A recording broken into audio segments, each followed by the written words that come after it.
brought so much joy in my life, with strong hands and a heart full of love. Hey YouTube, it's your girl, Mama Kathy, coming to you today with another little video. And I have my daughter from Rush Tribe here. Her name is Yetta. If you watched Dolce and Nisha's World's video yesterday, the Curry family, she was the girl that was on the phone. His sister, Yetta, her. But anyway, the reason why I'm coming to you to make this video is because I wanted to share something personal that happened in my life. And the reason Yetta is here with me to tell the story is because a lot of stuff that happened, I didn't have any recollection of. So some of these events she's gonna tell, and then I'll tell what I remember. Okay, so back in July 2019, I literally almost died. My birthday is July 1st, and anybody that knows Kathy knows that her birthday is the most important thing in her life besides her anniversary, because that is the day that God decided to put her on this earth. You understand? Because he didn't have to put me here, but he did.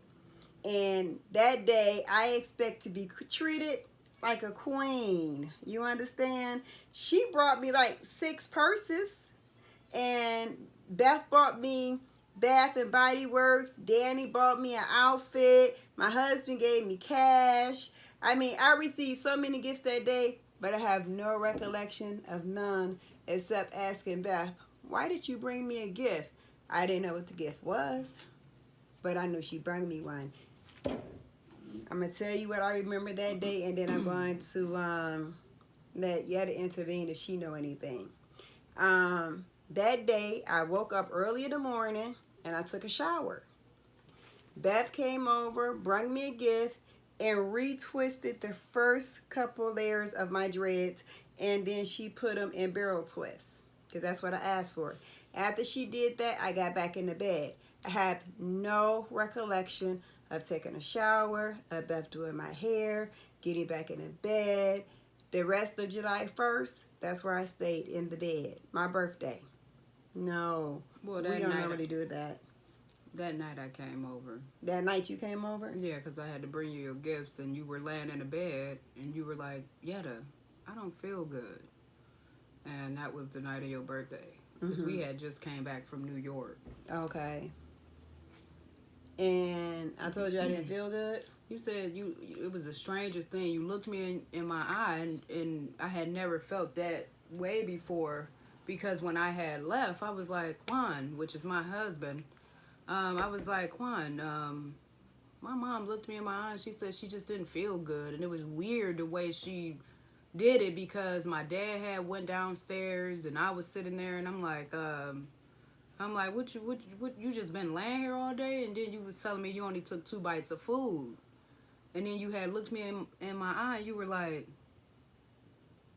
Yetta, I don't really feel good. But it was weird because of, just past history. You never really did that particular thing before, but... So, July 2nd comes. I had an appointment with nutrition, because they were trying to decide whether or not they wanted to put me on TPN. For those of you who do not know what TPN is, it is a form of our artificial nutrition. They come by every week, they take your blood, and then they see what you need in your bag of fluids that hang above.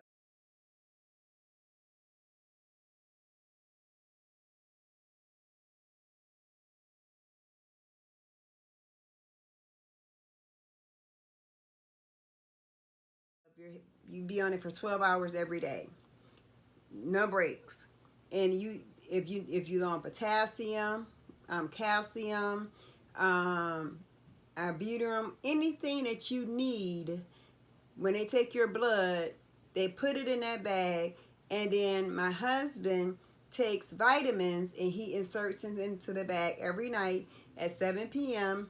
and I take them. But we're getting ahead of the story.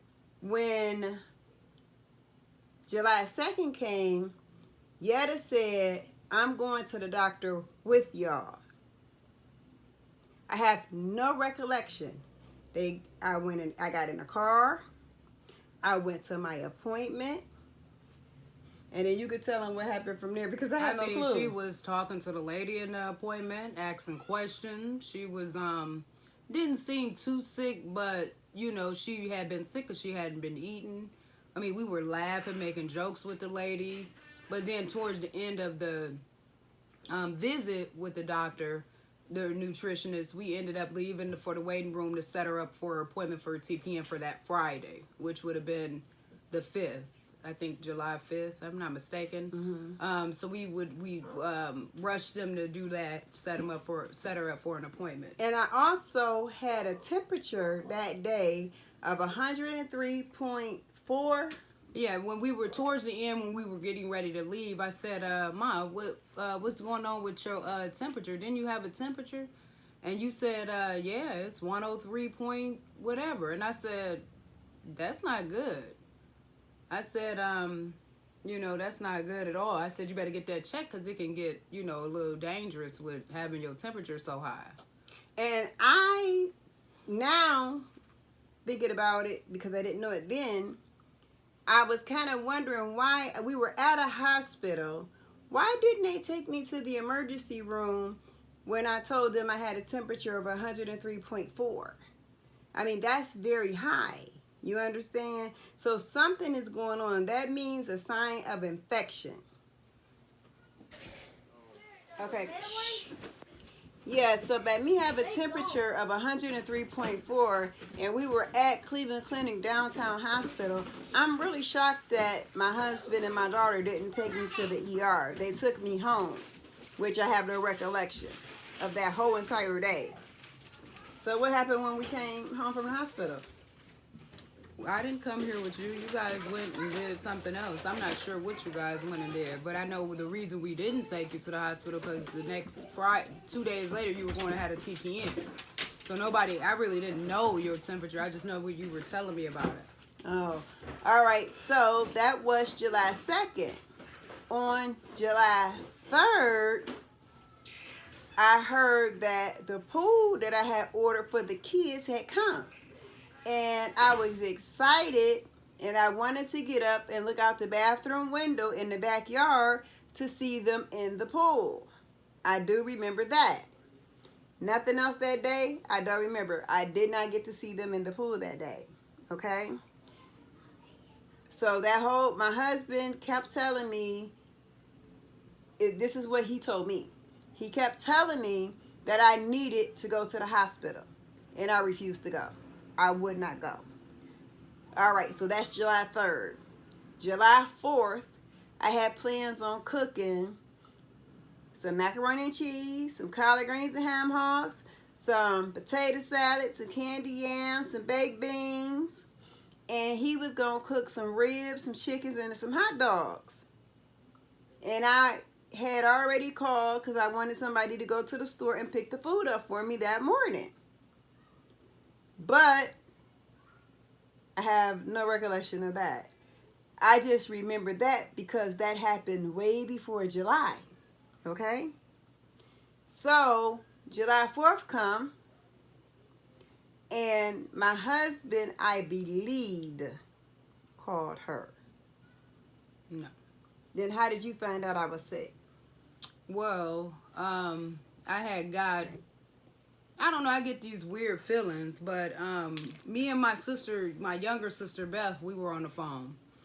And we were just like, you talk to mommy, and because it was July 4th, and we planned to, do stuff. And people were calling me to go out and stuff, so I'm preparing my day for that, doing the kids' hair. And my sister called, she talks to my dad a little bit more than I do, and my dad was on the phone, and he had this really bad attitude that day. He was like angry about something, and it was so weird Because he's not that way. because he's not angry, and that it was just an anger that was just crazy to me. And he was just telling the kids, because she talked about the pool. They were doing stuff in the pool. He was telling them to get out, but I don't know, it was just something about his voice. And he was telling the kids, if your nana wake up, you know, you guys can get back in the pool. And once he said that, my heart dropped, because I said, if. And I was still hearing the way his voice was. It was like he knew something. And my dad has like a sixth sense, I feel like. He has up. A third eye. Yeah, like he has this. Yeah, like he knows what's happening before it happened, kind of thing. He used to get me all the time. But so we rushed over. So no, I told my we hung up with my dad, and I had told my younger sister, I said something not right. I started crying real bad. Go ahead. I started crying really bad, and I said something not right. I'm gonna go head to the store and grab mommy some food and stuff and see if she wants to eat. But I was crying, and then while I was crying, a little voice came to me and said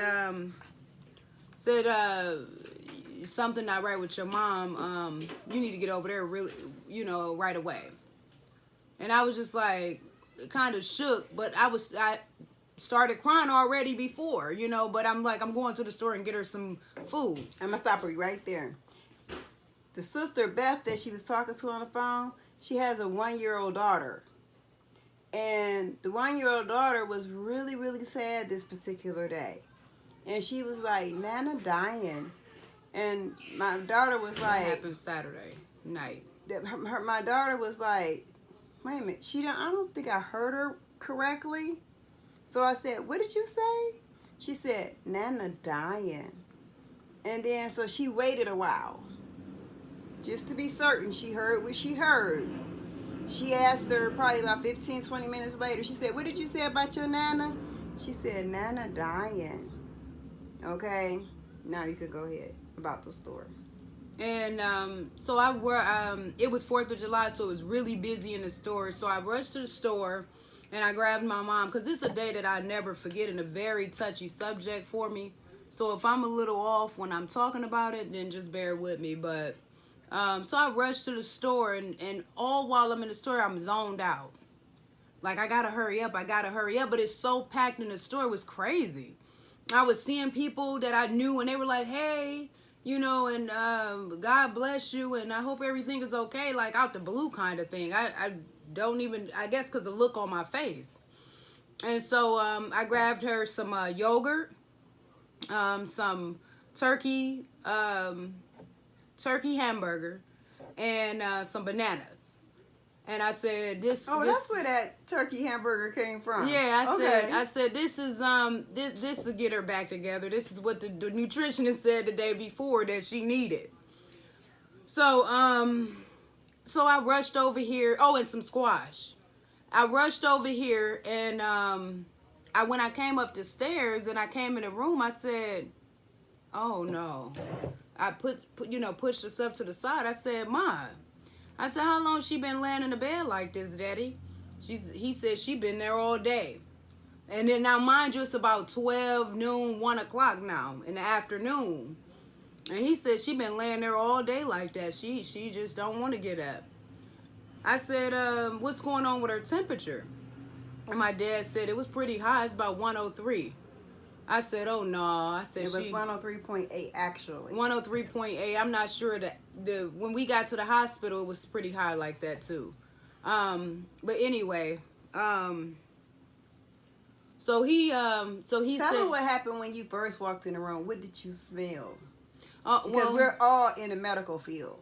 Well, when I first walked in the room, it was like a smell of your body fluids, like death, pretty much. It just smelled like death, and that's what it is.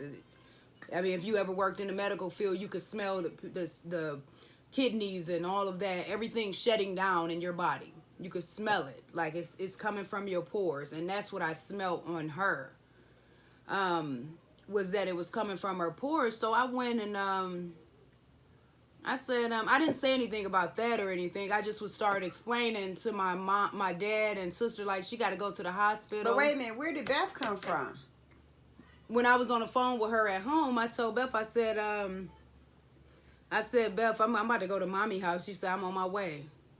And so she got here kind of, you know, around the same time I got here. So she was in there. And so, yeah, I mean, so then I don't even know where I was at. My mind be lost talking about this type of stuff.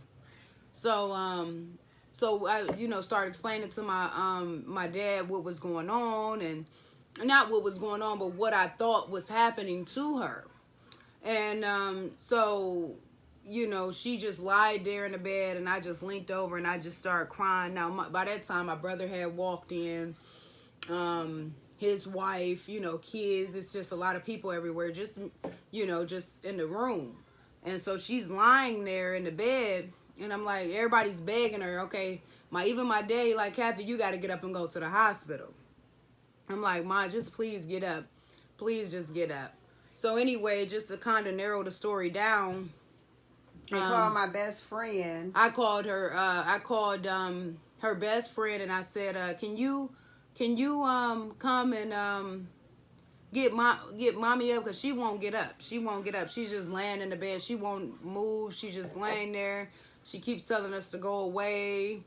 You know, voice go, you know, just get away from me, kind of thing. It was almost as if something was holding her there. It was like a spirit or something. It was just weird. Like, she would not get out of that bed for nothing. So finally, I just put my head down on her. I just prayed, and I cried. My tears dropped, and I said, you got to get up. I said, Daddy. First, my dad was like, well, just let her go. She go to the hospital tomorrow. She'll be okay. Just let her go. But in the back of his mind, he didn't want her to lie there. He wanted her to go, but because she kept fighting us, like, get away from me, don't touch me, I'm uncomfortable, I'm cold, you know, he was just like, leave her alone. She goes tomorrow for her TPN appointment, and they'll keep her then. But so finally, it was like the last straw. I'm like, I'm not leaving her alone. I'm like, if she lie here, she's going to die. Okay, let me stop you. So Yetta said, this is coming from her. I have no recollection. She said, I told her that I had to pee. Okay? I was about to tell him that. Oh, okay, no. I told them to give me an hour, and then I would go to the hospital. Yeah. So they tricked me. In a half an hour, they was like, okay, it's time for you to go to the hospital. And then I did what? It was actually yeah, you did say an hour, I think. Somewhere around a half an hour. So anyway, so she said, well, I'll get up. I got to pee. We finally kind of got her up because she was very weak. And we finally got her up, and she went and slowly walked to the to her little, you know, to the bathroom or to the potty or whatever. To the commode in her room. And she walked over, and she sat on it. She used the bathroom, and then she went to say, I'm gonna get back in the bed. That's when my younger sister, she jumped in front of her like, no, we not letting you back in the bed. So what we did was you skipped a part. She said when I peed, it was very strong. It was the worst smell that she had ever smelled before. It wasn't about the worst smell that I ever smelled. It was just the urine was so strong. You could smell that the kidneys was shutting down. Everything was shutting down pretty much in her body. And so at that point, you know, like I said, my brother was there, my sister's husband, my dad, everybody was there. We refused to let her get back in the bed when she, so we grabbed a chair. We had to come up with a mastermind plan to get her down the steps because she couldn't go down the steps by herself. It was no way. She couldn't even really get up and walk to that commode, which is literally right next to the bed. So, you know, after fussing with her and fighting, after she wanted to try to get back in the bed and lay down, and we like, no, you're not. My brother grabbed a chair, and we put her in the chair with my sister's husband. They carried her down the steps. Once we got down the steps, I ran and I got the car. I put her in the car. I kept watching her while I was in there because I was actually in my daughter's car. It was very small. And she would look at me like this in the car, you know, and like kind of, you know, make a face or whatever, and she would just look at me, and I looked at her. I said, "You'll be okay, Ma." Got her to the hospital right out front. I said, "I need a wheelchair." Actually, my sister and her husband was following me. Okay, let me stop you right there. LaDan, is we're gonna bring Dolce in because Dolce was here. Danny was here when he the one who put me in the chair. Him and Beth's husband Mario to carry me down. How did you feel seeing me like that in that condition? No, I feel like hurt, like that. I don't know what's wrong with her. Like I didn't know what was going on. I don't know. I didn't know what was going on.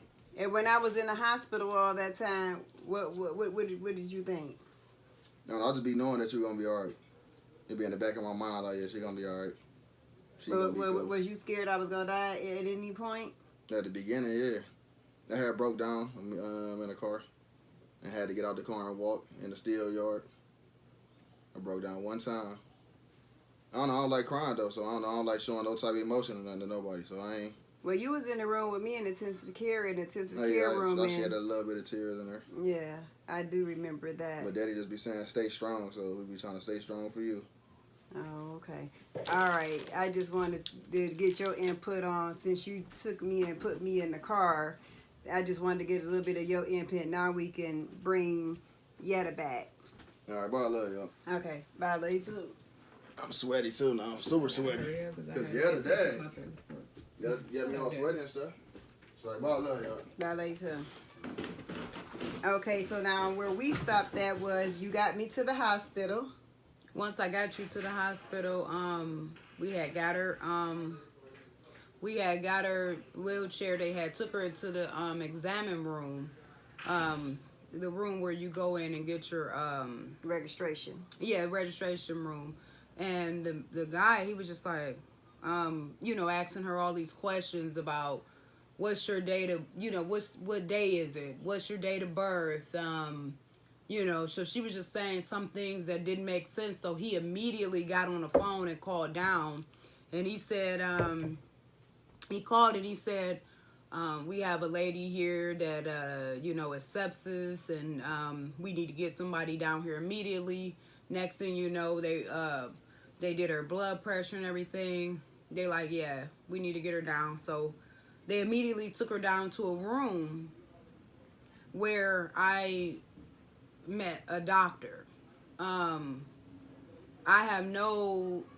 Anyway, so this particular doctor that I had met, until this day, I believe, I don't know, he was something else.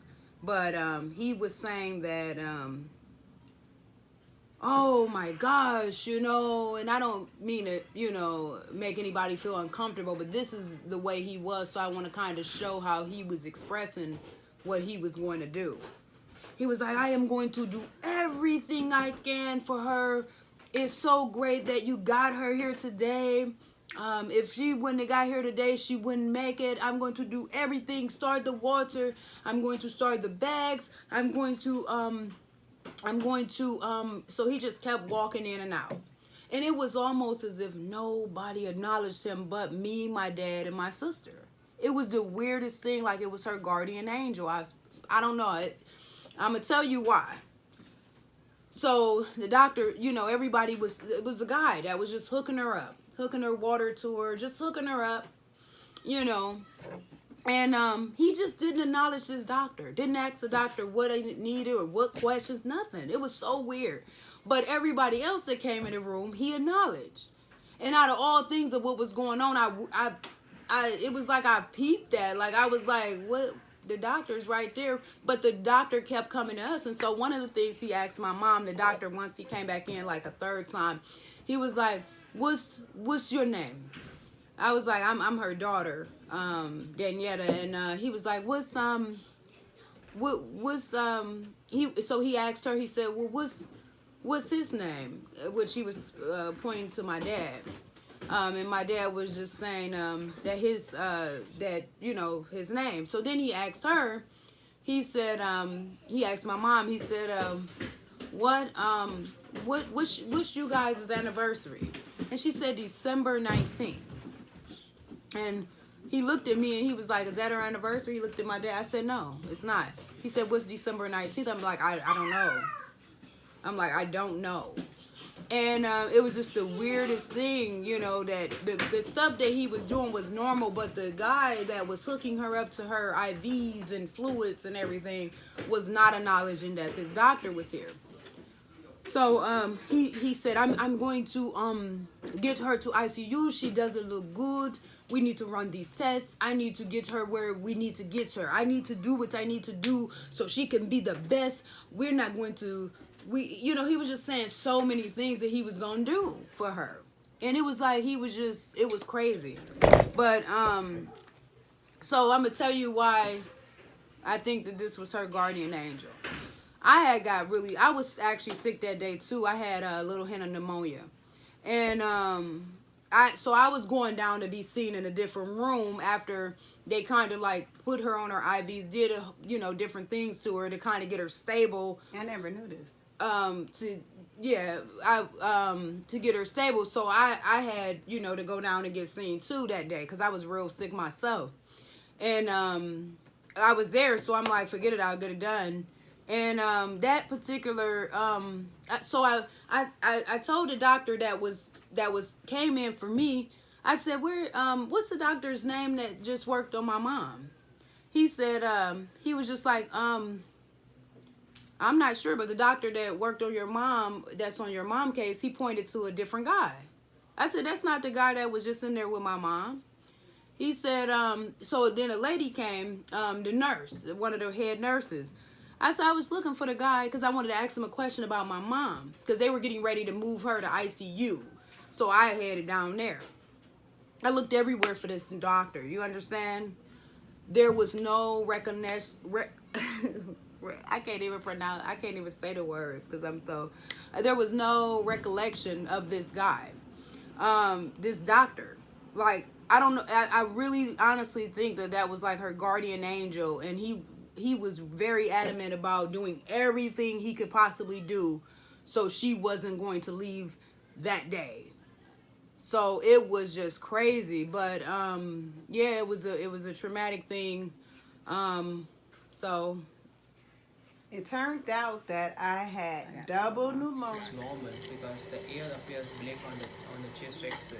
So if you have more air, it means it's more like if you see something white, there's either fluid or there's a sign of infection or something active going on over there.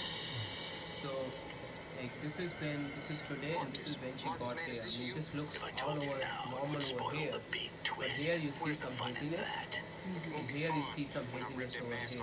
So this is like likely to be infection. So it was semi-right cars. Yeah, so this is, so I guess in the morning, the doctors that were training you. So it turned out that I had double pneumonia in both my lungs. I had septicemia, and for those who don't know what that is, it's when you have a blood infection. And I had congestive heart failure. And I was in the emergency room from an hour You didn't have congestive heart failure. Not when you first went in there. That's what she keeps saying. She keeps saying they did something to me to make me have congestive heart failure. One thing I know, two for certain, she did not have congestive heart failure when she first went in. I understand her legs was swollen, but she didn't have congestive heart failure. And the reason I'm saying this is because when if that was the case, they had ran every test possible. Even when they went in to see if she had pneumonia, they did X-rays, ultrasounds. They did all of that. They did echocardiogram, which is for the heart to see what the heart is doing. She was hooked up to every possible machine to make sure her heart wasn't out of whack. Soon as they put her on that strong antibiotic, first off, she was she went into ICU. Okay, She was in ICU that very day. An hour I maybe into being in the emergency room, they took her straight upstairs. I told you the doctor that worked on her. She went straight upstairs, and she was okay. Okay, wasn't okay, but she was getting her work done. Wasn't no heart failure, nothing. So was I woke? No, you were like the whole time, at least because I was gonna get to it. You were bent over like this. You was real cold the whole time. You wouldn't really do too much or nothing, but lay there, and you had to have like 10 million covers. And I'm exaggerating a little bit, but she had a lot of covers on her, and they had to be heated. And okay, so she went into ICU about 3 to 4 days, maybe even a week. She got up enough energy. They got her back, stable to go onto a regular floor, which was the surgery floor, or second floor. Like I said, I never forget these days. She went to the surgery floor, and when she went to the surgery floor, that's when her heart failure began. Reason being is because the doctor that I met initially in the first emergency room, he said they had to treat this. Actually, the nurse said they had to treat it aggressively because her pneumonia was so bad. She had the double pneumonia. That's what he was saying. They had to treat it aggressively, so they were giving her all these antibiotics. She was allergic to some of it. And so that's what they said. So I truly believe in my heart of hearts that whatever one of the antibiotics they tried did not agree with her body whatsoever. And it caused her to go into congestive heart failure. And I tell you, she was on the move to the second floor. My sister was my sister was on the phone. I was in the room the whole time. And the doctor started coming in. It was a nurse. She had a male doctor. He came in, and he was like, "Your heart it's doing something weird now." They had just gave her antibiotics. He said, "It's doing something weird. Let me call a group of people in here." So he called a group of people, and there was like 6 doctors. Now it was just all resident doctors, just doctors everywhere. When they called him in, the doctor was like, her heart is not doing something, because when she stood up, and all we know is she fell back down, and that was it. That's when the congestive heart failure started, because when she stood up and she fell back down, I don't know if she had a mild heart attack or heart attack. That's what was said, and then it was switched. Was that when they weighed me? When they were weighing me, or he wanted you to get up because your blood sugar kept... My blood pressure? Your blood pressure, everything just kept dropping. And because they were saying you were septic, they were trying... I don't know why he wanted you to stand up. I guess it's just to make sure you could stand up. And I think it was something like some kind of test to see if it was your heart. Sure enough, they called that heart they called for a heart ultrasound maybe a couple hours after all the doctors left the room. And the lady came in, and she was just like, she looked at my mom and she said, "I'm sorry." Yeah. And that moment is... Because what happened was, Yetta was like, I think it was Yetta who said, "Can you guys read that and tell what it says?" And she said, "Yeah, but we're not allowed to tell the family because we're not doctors and they have to read it." And so I remember it as clear as day, because it kind of broke my heart, when she said it to me. And the look of sympathy in her eye. So when she was done, I knew not to ask her the results. I would wait for the doctor to give me the results. And when she was done, she turned around and she looked at me and she said, "I am so sorry." And the compassion and the sympathy in her eyes and the compassion in her voice let me know that something was wrong with my heart. So I had already came to terms that it was something wrong with my heart, because nobody just tell you, "I'm sorry," for no reason. You understand? And not only that, I had congestive heart failure, and my heart turned to the shape of an eggplant. And that tripped me out also because this was something that was new to me. You understand? And so at this point, I was in a regular room. But my blood pressure kept dropping all the way down from to 70 over 30, 70 over 50, and it kept going down. And then doctors were saying, I'm listening to them talk, and they like, well, we don't believe that's her true blood pressure. We're gonna have to put something in to, to check and see how her blood pressure is, and we have to put it in the neck. So I'm sitting up there like, oh my God, what is they about to do to me now? Right? So next thing I know, my blood pressure dropped even lower. And they said, okay, we're going to do a rapid. And then for you guys that don't know what a rapid is, that's when your whole entire room is filled with nurses, doctors, lab, the ones who draw your blood. Everybody is in the room with you. Everybody. I mean, you have one doctor. Then next thing you know, it's a doctor bigger than her. So now she's deferring to her. Then now the bigger doctor gets there. The third doctor gets there. And then she was like, well, I don't think we're going to send her back to ICU. But we do have to do something to make sure that we're getting the right reading on the blood pressure. And then next thing I know, they could not, even with the ultrasound finder, they could not find any veins in my body. Now, I'm totally woke now. Prior to that, I was not woke. Okay?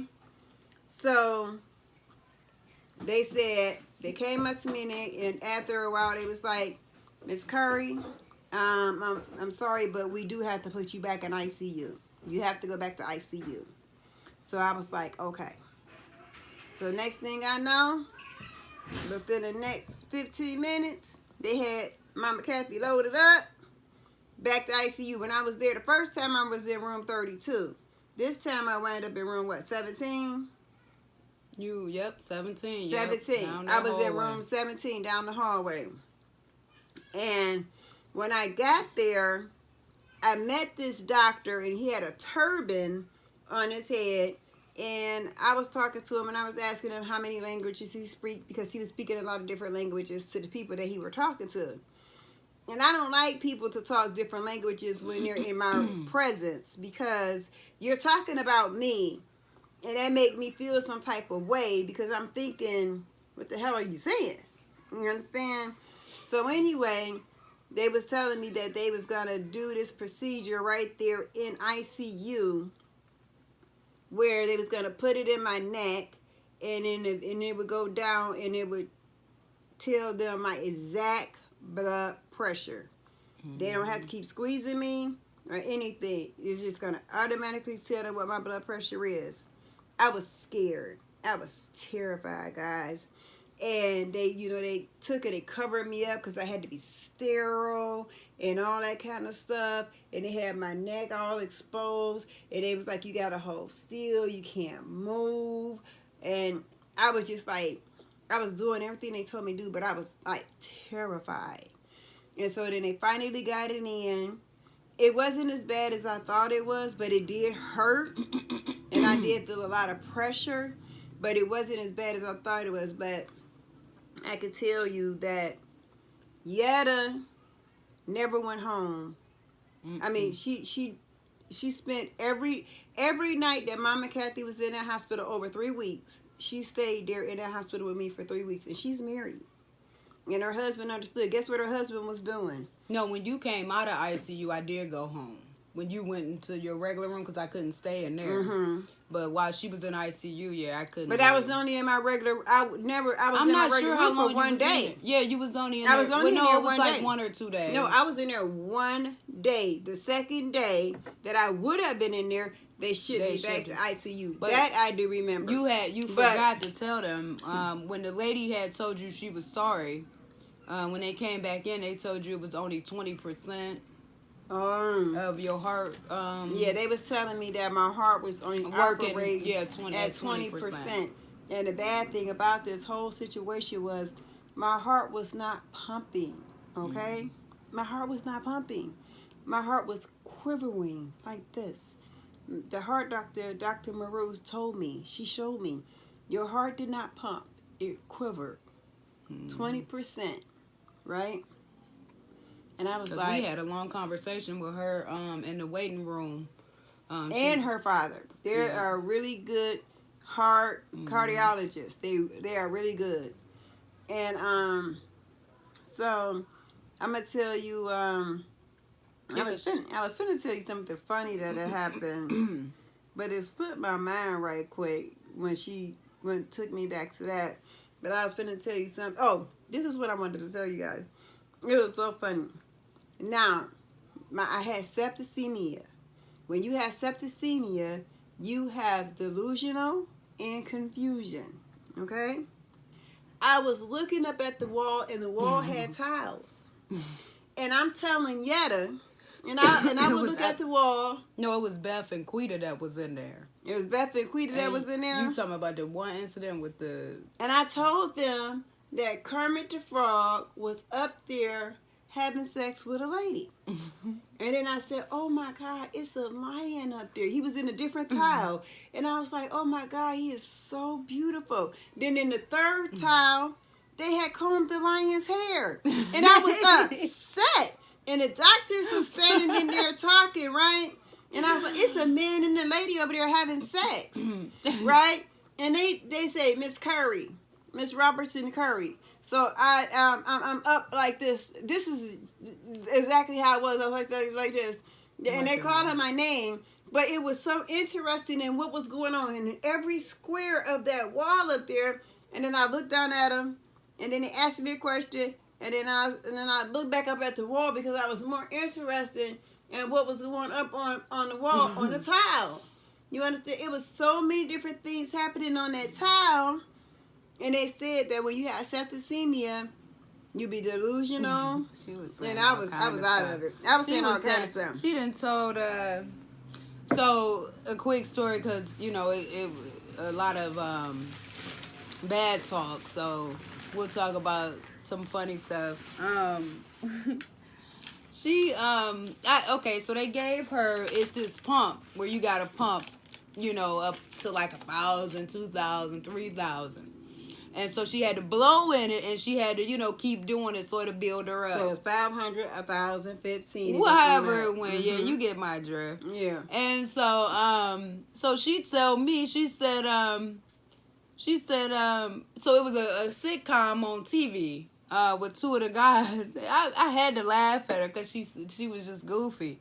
She told me, I said, okay, Ma, because I sat in there with her, you know, I was making sure she was good and this, that, and the other one, boy. And so I say, okay, Ma, it's time to do it. You want to do it now? And she like, no, he doing it. And she was talking about the guy in the sitcom. She said, he blowing on it now. And I'm like, it was so funny. She was telling me, she's telling me he blowing on it. And so I'm like, who, Ma? She like, he is. I'm like, Ma, no, he not. He not blowing on it. It was funny. But when I went back to intensive care, I went back out of it. Yeah.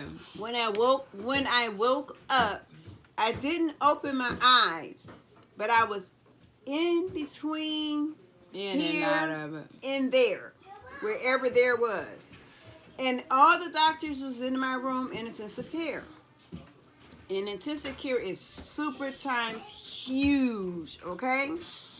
So I heard them talking, and they was like, and he's a teaching doctor, so he had these guys that he was teaching, and he was telling them everything that was going wrong with me, and I can hear him. And he said, what's going on with her? The double pneumonia, the septicemia, and the congestive heart failure. We don't think she's gonna make it. And so I'm laying there and I'm listening to what he's saying. So then they leave. So my husband comes in the room, Yetta comes in the room, and Beth comes in the room. And then I look at them and I start to cry. Okay? I never knew that. I started to cry. And the reason I started to cry was because I had just came to terms with the fact that I probably wouldn't make it. Because listening to the doctors talk, which they should not, in my opinion, they shouldn't do that. You understand? Now, when I went to go see my heart doctor today, she said the reason they do that is because when you're in intensive care, most people are so sick and they're sedated, and the doctors think they can't hear you. So we don't know how much they can hear and how much you can hear. But I happen to wake up in and out, and I can hear them. And by them saying they didn't think I was going to make it, I felt that in my heart, and it broke it.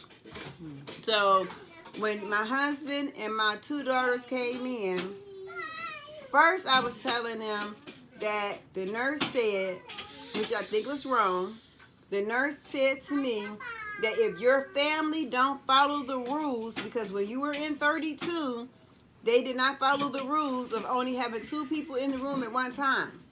If they do not follow the rules this time, we will have security come up here. Now, I'm sick, on my deathbed. She said, I will have security come up here, remove them, and not let them come in at all, and 2 people every other hour. That's what she told me.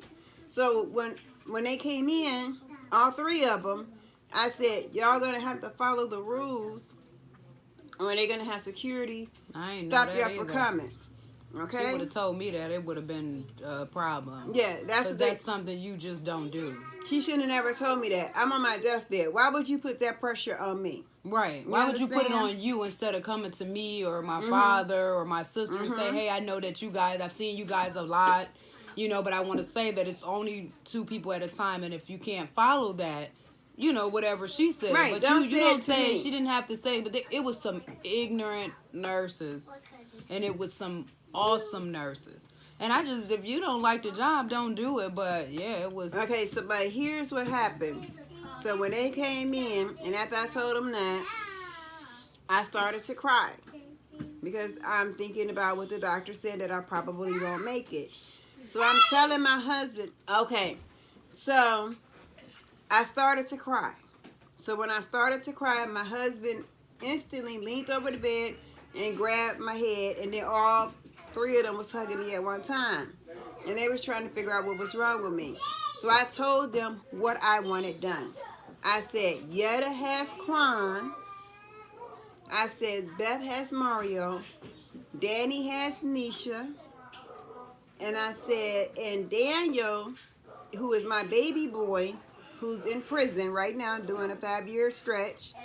He already did 3 years. He'll be home in 2. I said, he don't have anybody. I said, I need for y'all to stop ignoring his phone calls.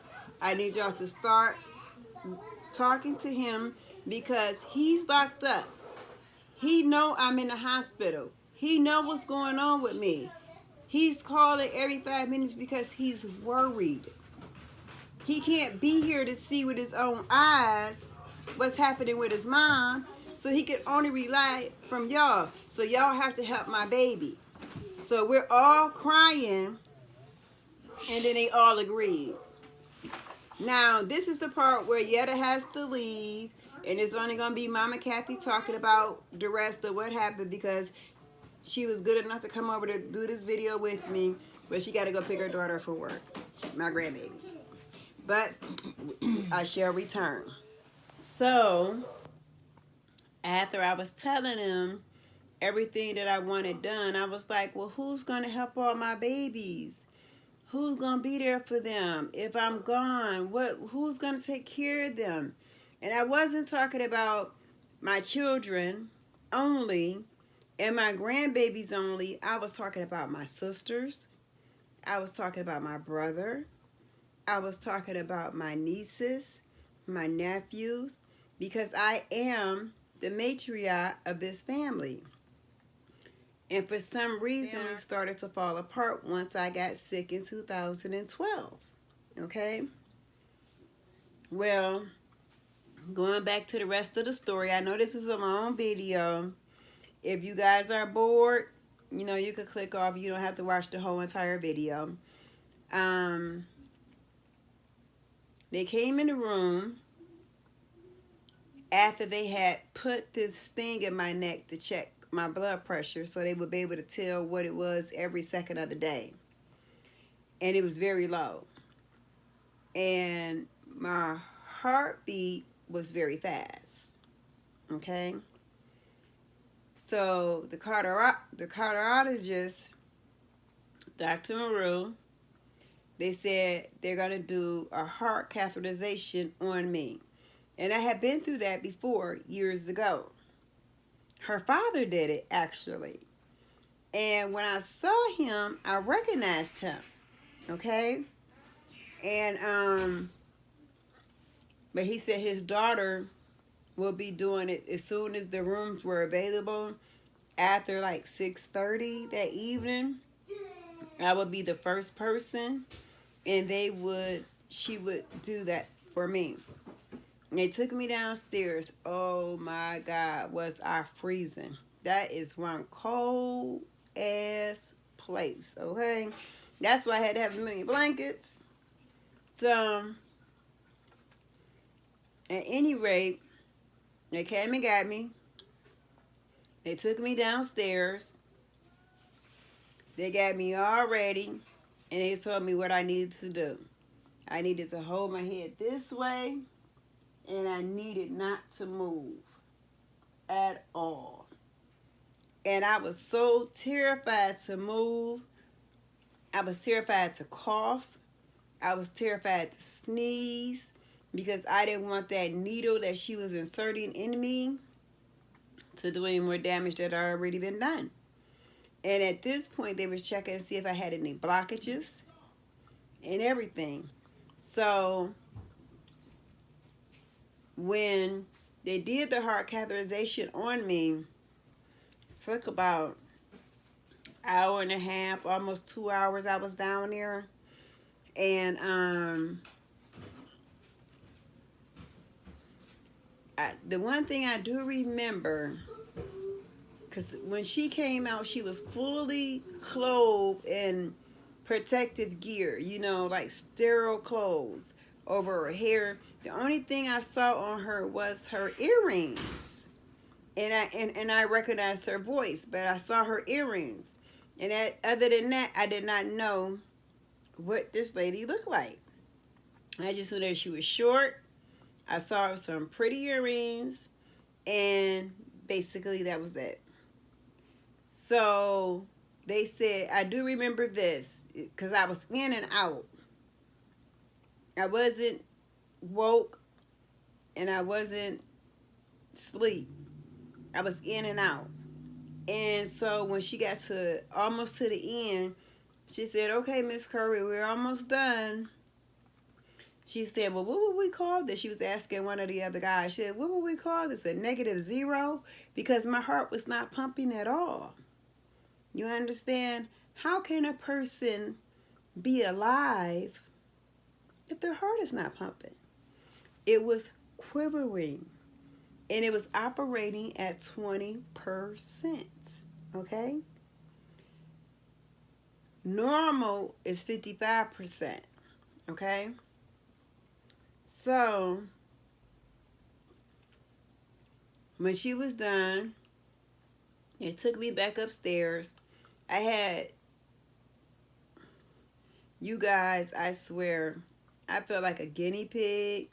I felt like a test tube subject. Okay? They had 2 or 3 lines coming out my neck. They had stuff in my stomach. They had stuff in my chest on both sides of me. So it wasn't like I could get up and move or anything, you know. And the doctors would constantly come in the room and they would talk right there in front of me. You understand? But after that, I went back out. I probably was out for about a week. I don't know what happened during that week. All I know is that I will wake up sometime and I will look and I will see either my husband sitting over there. I would see Yetta sitting over there. I would see Beth sitting over there. I would see Monica sitting over there. I would see Alasia and Ariel sitting over there having them a good old conversation. One on this side, one on the other side of me, and they be having them a good old conversation. I don't even know what the heck they were talking about. And they was having them a good old conversation.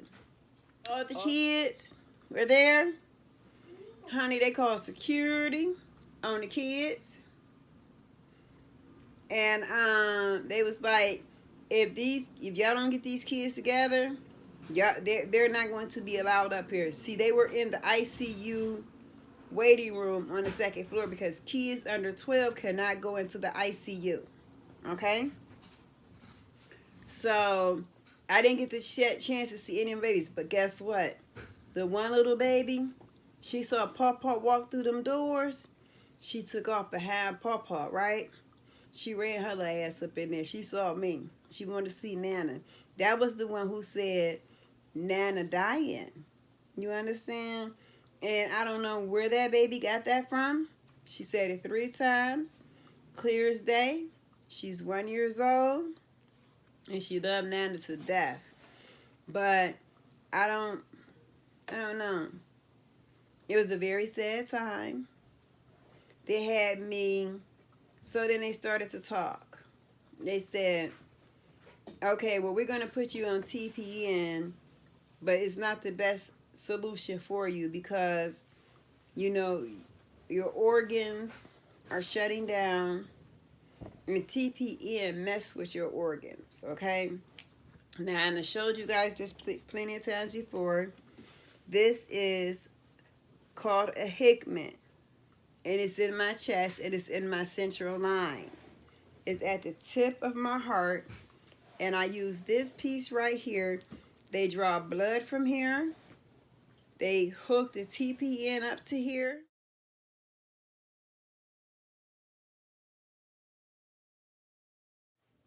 This is what I hook up to. And so, listening to them talk, and they was talking about the TPN could damage my organs further, or I could get the core pack, okay? So I'm like, okay, I tell you guys what, I think I would rather have the core pack than the TPN right now since I'm in a vulnerable state. So they was like really, they were really happy. They was ecstatic. Okay, so they took me downstairs for EDG, and when they took me down there, that's when they put the thing down my nose, down my throat, down my chest, down all the way into my stomach. Okay,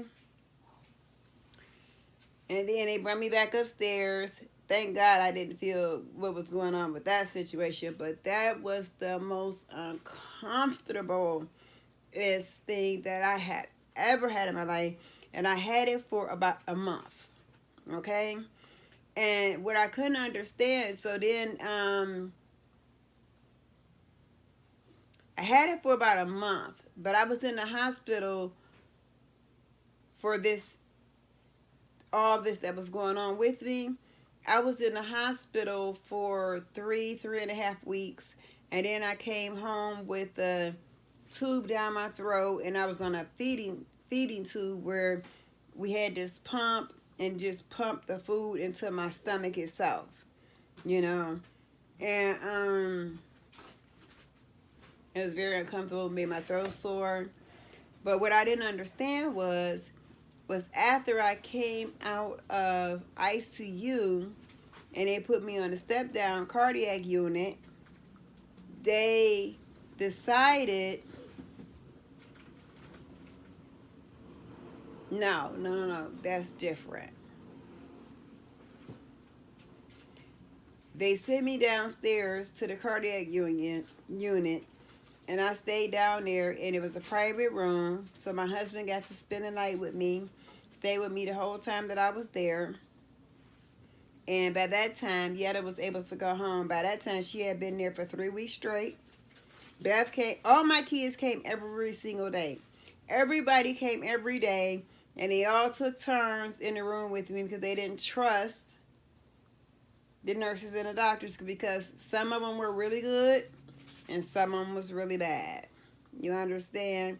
This one doctor came in and he showed us my chest x-rays, and I'm going to insert them here.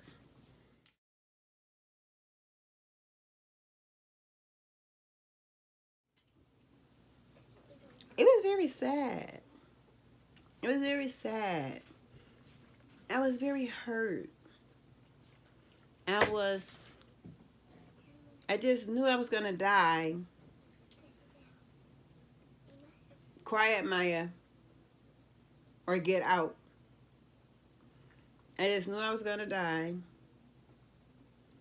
And my sister Maria came up to the hospital, and the first thing she said out of her mouth was, I am worried about Danny. Everybody needs to rally around him if something happens. And when she meant by if something happens, that means if Kathy died. Because me and Danny had been together for almost 40 years, since I was 14. And if you used to be with somebody every single day, we even had jobs that we worked together. And if you used to seeing somebody every single day, sleeping with them every single day, and then all of a sudden they're gone out your life forever. So if they were scared that he would do something to himself, which he had said he would, and I told him that he couldn't do that. But I feel the same way about him. If he leave here, I ain't about to stay. My phone. I would be the loneliest person on earth, because me and him is just like this. Talk about having a best friend. That's my bestest friend in this whole wide world. Now, I do have two girls that's my best friends, that I claim as my best friend, but he is my bestest friend in the whole wide world. He do everything for me. He cook for me. He clean for me. He wash my clothes. He wake up every morning and make me a cup of coffee. He carry my purse in public. So after I was in the hospital for almost a month, I got to come home. And when I came home, I had an appointment to go see the TPN doctor.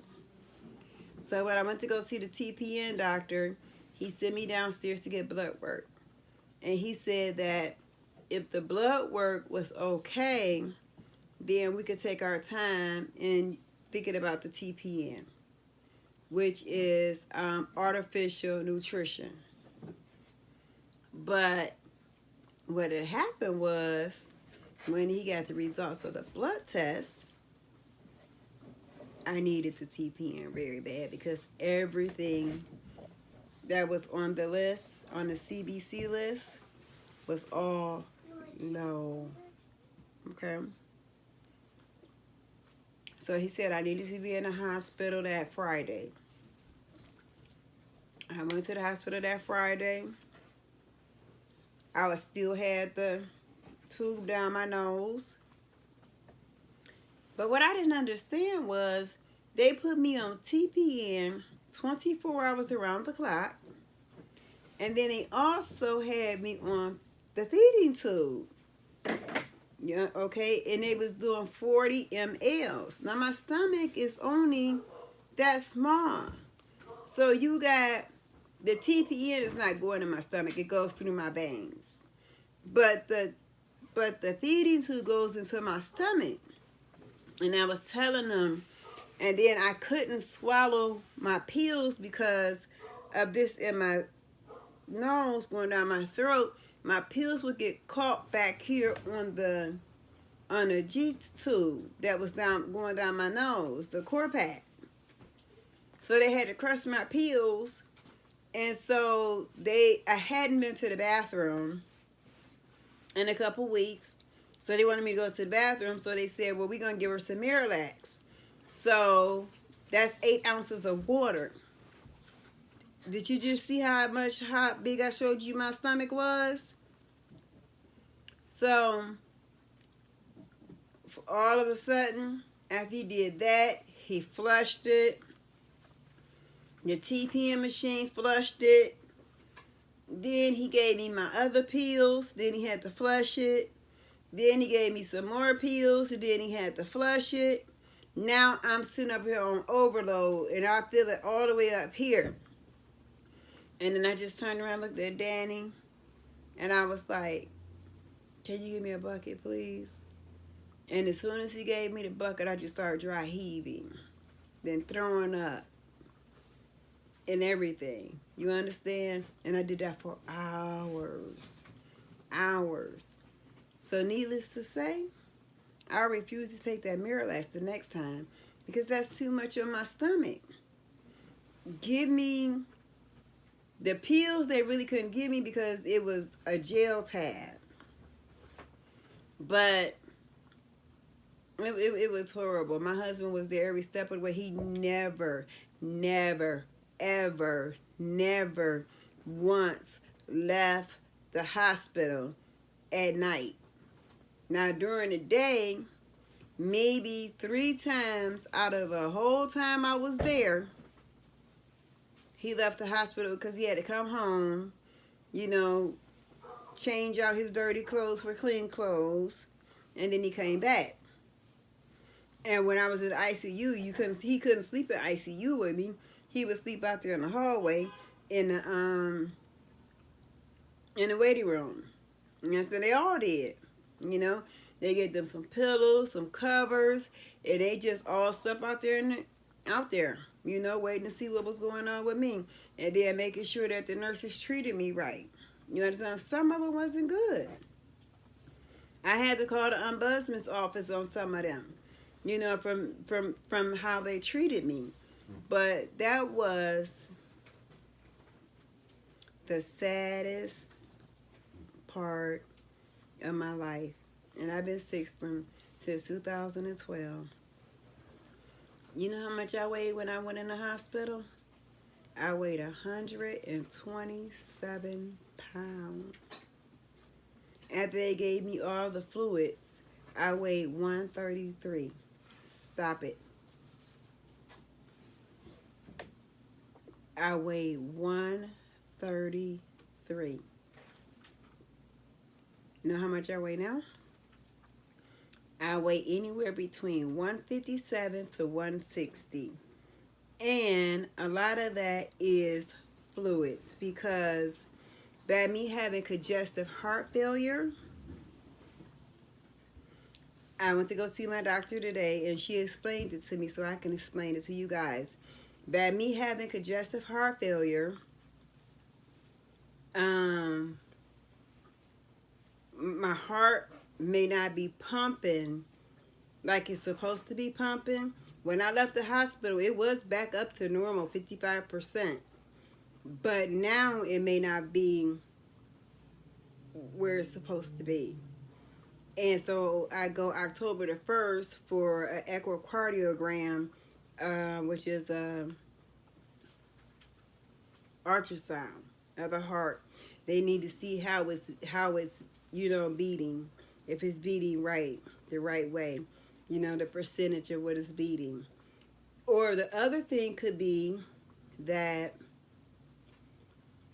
by me being on the TPN, drinking vitamin water, iced tea, water, because I could drink 2 of these, 2 iced teas, and a little bit of water, where before I got on the TPN, I would drink,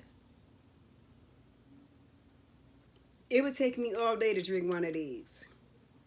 And into the middle of the night, then I probably would have to get a new one. So they saying that my veins are leaking the fluid into my feet and my thighs. And I mean, my feet in my legs and calves, bypass my thighs, go to my stomach, and I noticed that all my pants that I have, they fit me the same in the thighs, but in the waist, they're a little tighter, and definitely down below, they definitely tighter down there because they're swollen. I went to Florida. You guys saw the video.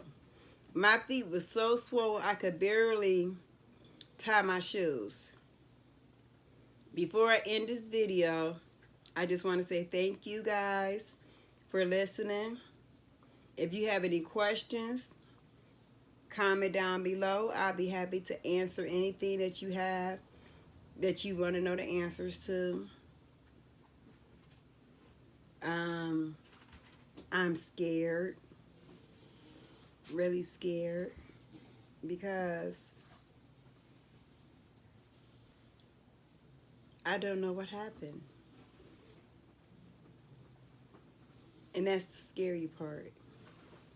You understand? When I was in the hospital, I forgot to tell you, that second day that I was there in the hospital, they checked, they had put a catheter inside of me for my urine.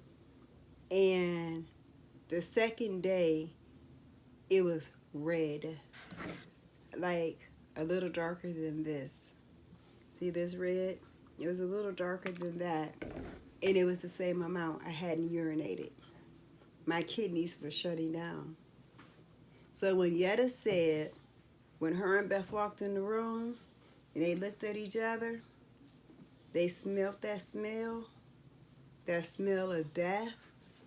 It's a real smell. I worked in nursing for 27 years, and I have smelled it on more than one occasion, more than two, more than three. And I said, I knew when my patient was getting ready to leave out of here.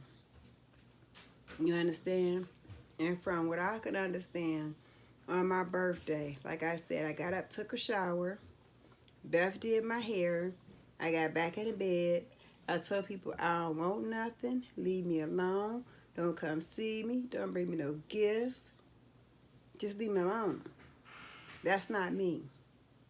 My birthday is the day that I look forward to all year long, because I do not celebrate Christmas. Bet you didn't know that about me. So anyway, it's I'm gonna end this video with this. I'm scared. I'll feel better after October the 1st, after they do the ultrasound. I don't like being on the TPN because it could mess your organs up, you know, being on it long term. And I'm thankful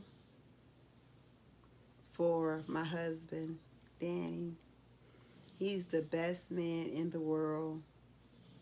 He would do anything for me, including lay down his life for me. And I would do the same for him. If he was in this predicament, I would keep him the way that he's accustomed to being. Because that man got OCD about cleanness. Oh my God. And I want to thank my daughters and my sons, nieces and nephews, everybody that took out the time to come out to visit me, to see me, to sit with me, to bring me, you know, balloons and flowers and stuff like that. I really appreciate all that. You know, my sister-in-law, you know, it's, but like I said, I'm still scared, you know. Nobody know my thoughts. I rarely share them. You understand? I rarely share them. I keep basically everything to myself. I wake up in the middle of the night and I just lay there, wondering what happened. How could a person get that sick that quick? We went to Vegas, came home, And from like the 30th, I have no recollection of anything until probably about the 7th of June. I mean, July. Excuse me, July. But thank you guys for sticking it out with me. I appreciate you all. Y'all have a wonderful, wonderful day. God bless you all. I appreciate all the support that you guys give. And yes, please keep me in your prayers as I keep you guys in mind. You all have a good day. Bye.